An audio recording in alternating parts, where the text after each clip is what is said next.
Assalamualaikum warahmatullahi wabarakatuh.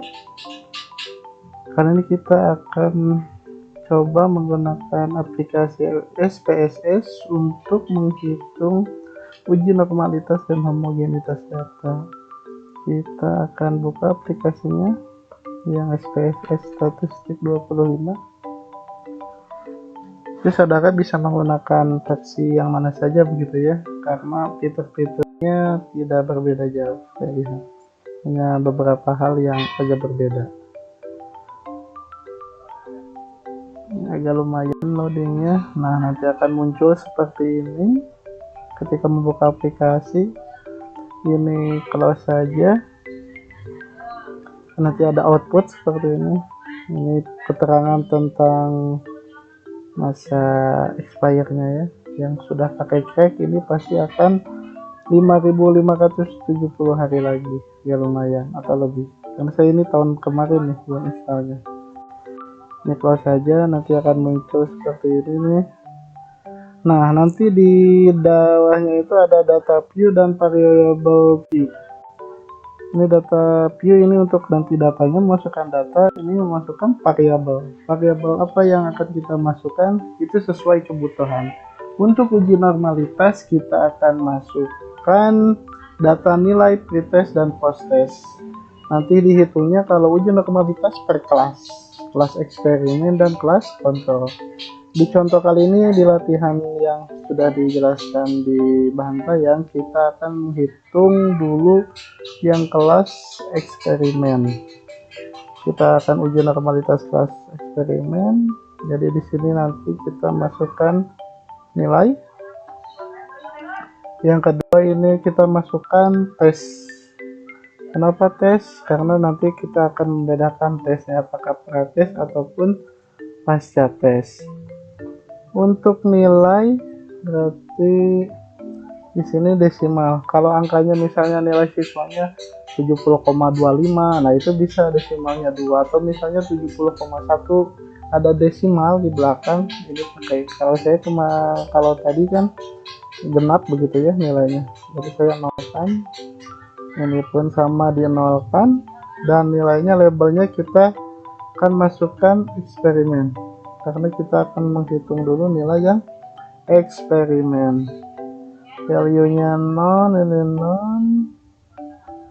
Kalau ini measure-nya, karena untuk data yang bisa dihitung yaitu scale. Kalau tes, ini bentuknya pretest posttest sebagai pelambangan, itu bisa di nominal saja.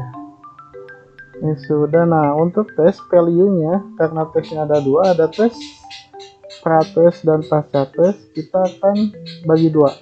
Value-nya dengan kita akan melambangkan nomor 1 dan 2. Angka 1 itu untuk melambangkan untuk prates dulu. Kita add, dan yang 2 itu kita akan tentang pasca tesnya atau post test. Kita add. Jadi nanti kita akan ada dua, prates dan pasca tes. Jadi seperti ini untuk variabel view di uji normalitas. Dan di data view nanti akan muncul seperti ini, nilai dan tes. Ya. Kita masukkan nilai yang pretest dan posttest kelas eksperimen. Ini saya sudah masukkan di Excel sebelumnya. Kelas eksperimen ini nilai pretestnya saya copy saja.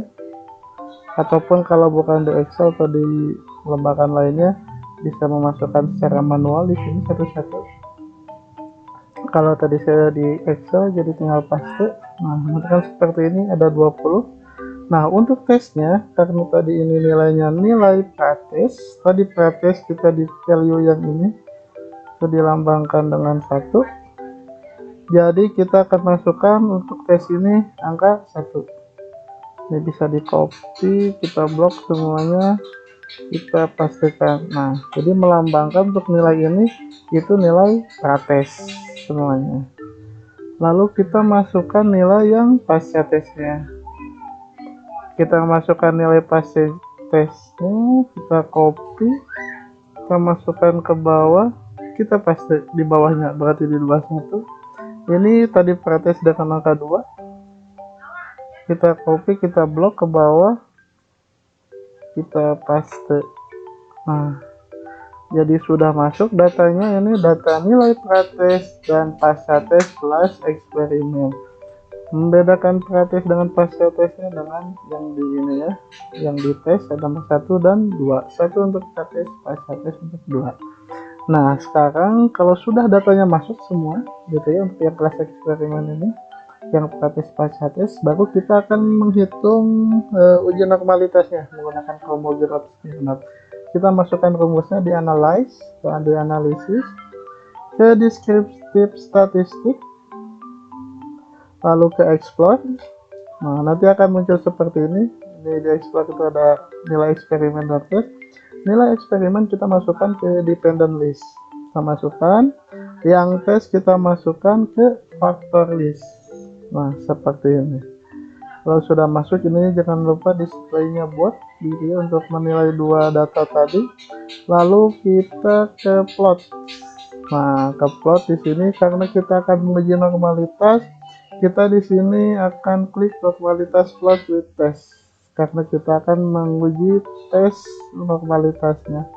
Histogram ini bisa dimunculkan atau tidak, bagaimana keperluannya. Kalau memerlukan nanti di deskripsi datanya ada histogram gitu ya, itu bisa. Kalau sudah seperti ini, ininya di factor level together, kita continue. Nah, nanti seperti ini sudah masukkan plotnya baru oke. Nah, nanti akan ada output, ini sedang menghitung begitu ya. SPSS ini sedang menghitung. Nah, kalau kemarin kan Anda menghitungnya manual begitu ya, dari mean, median, varian, standard deviation. Ini sudah ada muncul analisis deskriptifnya itu secara otomatis.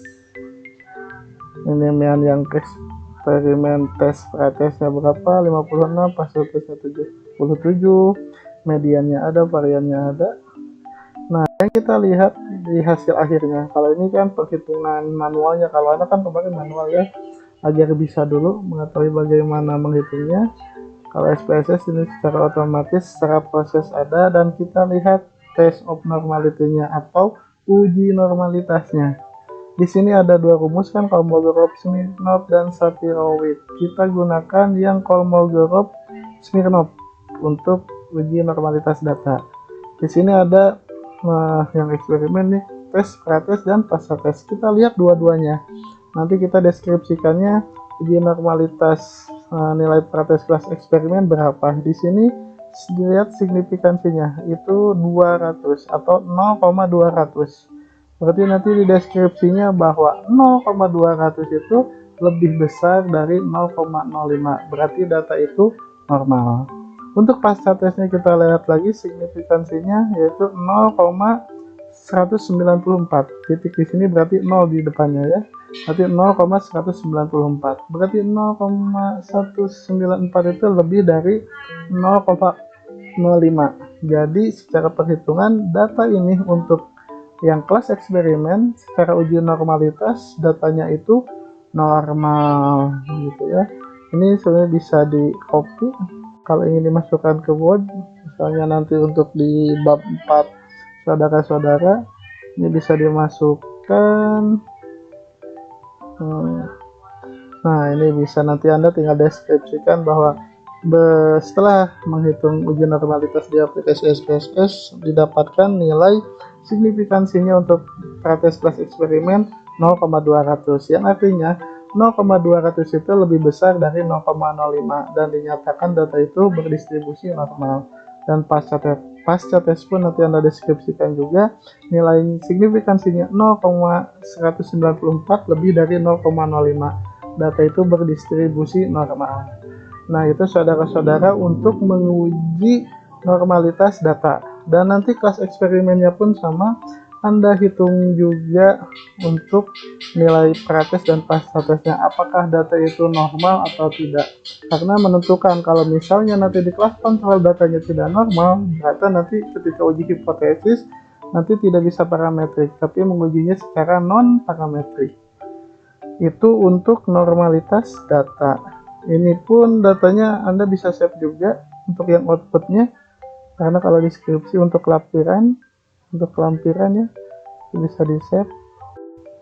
Nah, ini di save di sana, nanti output judulnya apa, nanti tinggal save. Nanti untuk lampiran deskripsi. Untuk di save ya, ini histogram tadi kalau yang membutuhkan untuk histogramnya. Jadi yang kita butuhkan nilai yang ininya. Itu untuk uji normalitas data. Selanjutnya kita akan coba uji homogenitas data. Kita di ini tadi sebelumnya bisa di save juga ya datanya ini, tinggal di save saja, nanti namanya apa, mau disimpan di mana, save di mana. Dan selanjutnya ini ya ini udah kosong ya.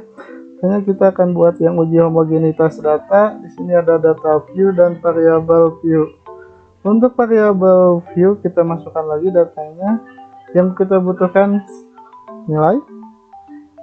Selanjutnya bukan tes, kita masukkannya kelas. Karena yang dimasukkan untuk di homogen ini kita masukkan nilai post testnya saja. Post test dari kelas eksperimen dan post test dari kelas kontrol. Makanya nanti yang membedakan value-nya itu kelas.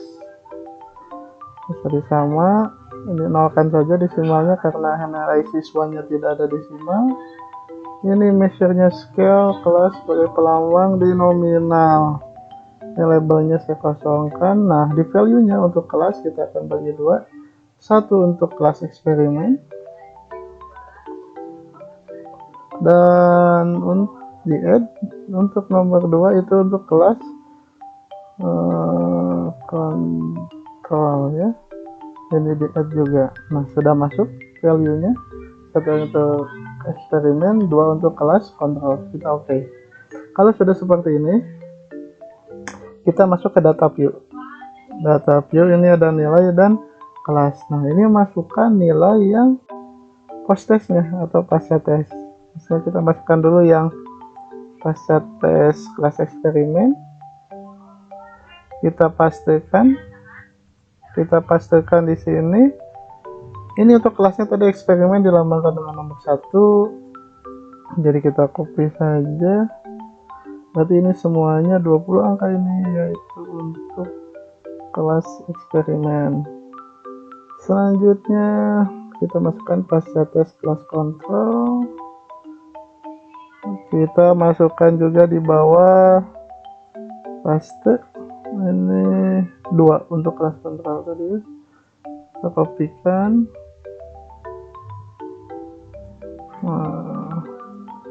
Paste sudah. Kalau sudah seperti ini, Anda memasukkan datanya, kita akan masukkan rumus lagi untuk menguji homogenitas datanya. Kita ke analisis lagi. Ke analisis kita cari compare means, lalu one way ANOVA. Kita pakai one way ANOVA. Nah, sama seperti ini, kita nilai masukkan ke dependent list kelas ke faktornya ya. Setelah itu kalau sudah masuk dua-duanya nilai dan kelasnya di faktor dan dependent list, kita ke option. Nah, ke option kita akan menghitung homogenitas gitu ya, bukan deskriptifnya. Kalau deskriptifnya yang ingin dimunculkan boleh, tapi yang penting homogenitasnya. Kita akan coba munculkan deskriptifnya. Ininya di exclude case analysis by analysis. Kalau sudah continue, kita oke. Nah, nanti akan muncul seperti ini. Deskriptifnya, meannya kalau Anda membutuhkan meannya, standard deviation, minimum maksimum. Tapi kita fokusnya ke sini nih, test homogeneity of variance. Di sini Lupin statistik atau Lupin test, kita ambil yang based on mean.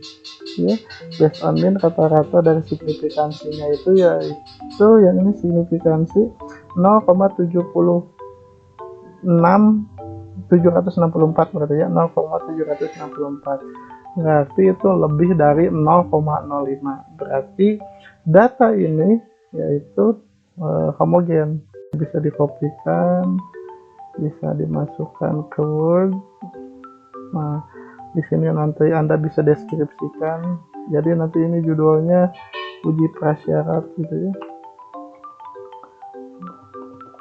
Uji prasyarat yang pertama kan uji normalitas.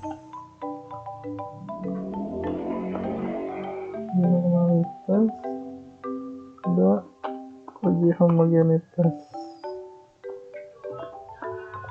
Ya, kalau deskripsi Anda nanti bisa terangkan dulu uji homogenitas itu apa, data yang mau dimasukkan apa, baru nanti muncul datanya seperti ini, baru nanti deskripsikan bahwa ini normal atau tidak. Tadi deskripsinya bisa di sini, nanti terangkan bahwa nilai signifikansinya yang ini 0,200 berarti lebih dari 0,05, berarti artinya itu nilainya normal. Begitupun yang uji homogenitas, dari nilai based on mean signifikansinya itu 0,764 lebih dari 0,05, berarti data ini homogen. Jadi kalau dilihat dari uji normalitas kelas eksperimen dan uji homogenitasnya ini normal. Nanti saudara tinggal hitung yang uji normalitas kelas kontrol, dan nanti saya akan berikan soal juga nilai post test kelas eksperimen dan kontrol untuk menghitung uji homogenitas data. Jadi seperti itu kawan-kawan untuk menghitung uji normalitas dan uji homogenitas data di SPSS. Ini bisa di-save juga datanya untuk bisa dihitung kembali, dan apalagi ini untuk lampiran deskripsi bisa di-save juga ya, dan di-save nanti beri judul uji homogenitas, tadi uji normalitas. Nanti yang dikumpulkan di tugas ininya ya, lampiran ininya dan wordnya. Nanti di wordnya saudara coba deskripsikan data tersebut. Begitu saja untuk uji normalitas dan uji homogenitas di aplikasi SPSS. Terima kasih atas perhatiannya. Wassalamualaikum warahmatullahi wabarakatuh.